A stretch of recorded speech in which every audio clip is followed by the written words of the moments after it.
All right, back for another beer review, and today I'm going to be reviewing yet another beer from the Fifth Frame Brewing Company, and they're out of Rochester, New York, and this is their 1UP. So this is what they are calling their first anniversary juicy pale ale. It's a New England style pale ale, comes in at 5.8% alcohol by volume. No IBUs listed at the time of review. This beer is just under a month old. So they released this as part of the can releases they did for their first anniversary party that they had in the, I think it was the middle of December. I showed up to the brewery a couple weeks later and they still had some cans left over of a bunch of different beers that I picked up. So this was one of them, and yeah, first anniversary juicy pale ale. What's not to love? Let's get this into a glass. So the one thing about Fifth Frame is they overfill all their beers. So here, I knew it. See, I knew as soon as I cracked it, beer was going to go everywhere because, listen, I complain all the time about, like, you know, extra beer or whatever. The reality is I like the extra beer, but when you crack it open and it's literally coming out, it's crazy. But we're all right. We got enough beer here. Not going to complain at all. A little bit of a preview there. Oh boy. All right. So aside from the beer that's all over my hand and stuff, this pours out a very, very bright, vibrant yellow color. About a finger of off-white head that's dissipating quite rapidly. Kind of soapy looking, slightly creamy as well, but yeah, plays the role. Let's get a nose. I don't know what they're using for hops. I would guess there's some kind of New Zealand or Australian hops. Has this like white grape, almost kiwi passion fruit type thing going on. Some peach and apricot stone fruit vibes. Mango. A little bit of a crackery malt base as well.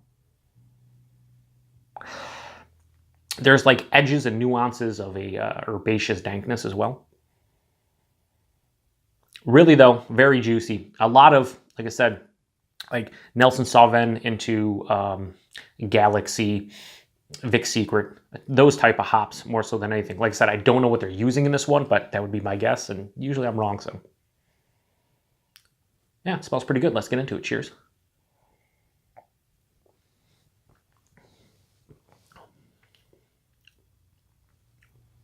It's solid. First off, has a lower carbonation. It's definitely undercarbed. It's not really spritzy or effervescent on the tongue. It's, I say, like higher side of low carbonation. The body itself is higher side of light body as well. A 5.8% pale ale. You know, not a big deal or anything. Mouthfeel, though, it is soft and smooth because of that lower carbonation.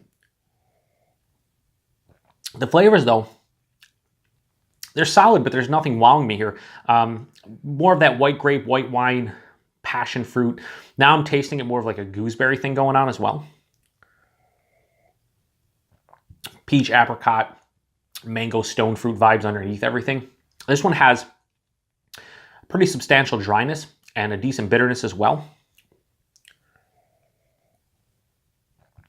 It's juicy, but none of these flavors are, you know, really wowing me. Everything I'm talking about is slight nuances and just subtleties to the beer. I know it's a pale ale and it probably should drink like a pale ale, but when I hear first anniversary juicy pale ale, I want something that's, you know, gonna be memorable. You know what I mean? That's the way I look at it. And there's nothing bad about this beer at all. Maybe aside from it being undercarbed a bit. As you can see, I'm putting it back, but the reality is, for me, it's a solid, well-made pale ale, a New England style pale ale that is, and I'm enjoying it, but I've had much better from them personally. For my palate, this one is solid, but nothing that I'm going to remember. Certainly not for the first anniversary. That said, it's still a solid beer. If they have this at the brewery, pick one up, see what you think for yourself. For me, I'm going to give 1UP from the Fifth Frame Brewing Company a straight 3.5 out of 5. I think it's a solid, well-made New England style pale ale. Nothing wrong with it. I do enjoy the flavors here, but you know, it's just, I want to say it's a run-of-the-mill New England style pale ale, but from what I've had from them, probably my least enjoyable hop-forward beer that I've had personally from them. Like I said, not a bad beer in the least, just not really doing it for me. So appreciate you guys stopping by for another beer review, and until the next one, cheers.